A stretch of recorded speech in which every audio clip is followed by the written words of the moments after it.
Hi friends, అందరికీ నమస్కారం.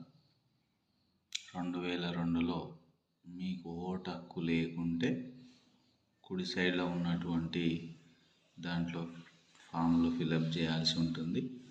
అందులో మీ యొక్క బంధువుల పేరు, అంటే ఫర్ ఎగ్జాంపుల్ మీకు ఓటు హక్కు లేదు కాబట్టి మీ నాన్నకు ఉంటుంది కాబట్టి మీ నాన్న పేరు రాయాలి. ఫస్ట్ పేరు అన్న కాడ మీ నాన్న పేరు రాయాలి. లేకపోతే మీ మమ్మీ రాయొచ్చు, మీ అమ్మ రాయొచ్చు, లేకపోతే మీ అమ్మ మీ నాన్న ఎవరు లేకున్నట్లయితే మీ తాతది కూడా రాయొచ్చు. పేరు రాసిన తర్వాత ఫర్ ఎగ్జాంపుల్ మీ నాన్న ఉన్నారనుకోండి, మీ నాన్న పేరు రాసి మీ నాన్న యొక్క గుర్తింపు కార్డు రాయాలి. అంటే ఫోటో గుర్తింపు కార్డు, ఓటర్ ఐడి యొక్క గుర్తింపు కార్డు రాయాలి. దాని తర్వాత బంధువు పేరు అంటే మీ నాన్న యొక్క తండ్రి పేరు రాయండి.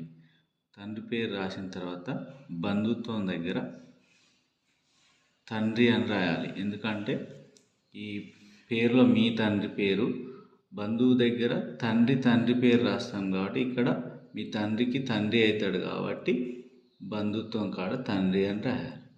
తర్వాత జిల్లా వచ్చేసి జిల్లా పేరు, మీ జిల్లా పేరు, రాష్ట్రం కాడ మీ రాష్ట్రం పేరు, శాసనసభ నియోజకవర్గం పేరు, తర్వాత శాసనసభ నియోజకవర్గం సంఖ్య, భాగం సంఖ్య, క్రమ సంఖ్య అనేవి మీకు తెలిస్తే రాయండి. తెలియకపోతే బిఎల్ఓ గారికి ఇస్తే వాళ్ళు రాస్తారు. దాని తర్వాత కింద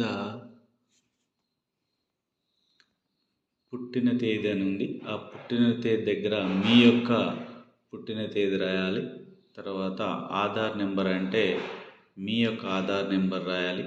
మొబైల్ నెంబర్ అంటే మీ యొక్క మొబైల్ ఫోన్ నెంబర్ రాయాలి. తండ్రి లేదా సంరక్షకుడి పేరు అంటే మీ యొక్క నాన్న అయితే నాన్న పేరు, లేదైతే సంరక్షణ పేరు రాయాలి. తర్వాత తండ్రి యొక్క ఓటరు గుర్తింపు కార్డు ఉంటే రాయండి, లేకుంటే లేదు. తర్వాత మీ యొక్క తల్లి పేరు రాసిన తర్వాత ఓటర్ గుర్తింపు కార్డు ఉంటే ఓటర్ గుర్తింపు కార్డు నెంబర్ రాయండి.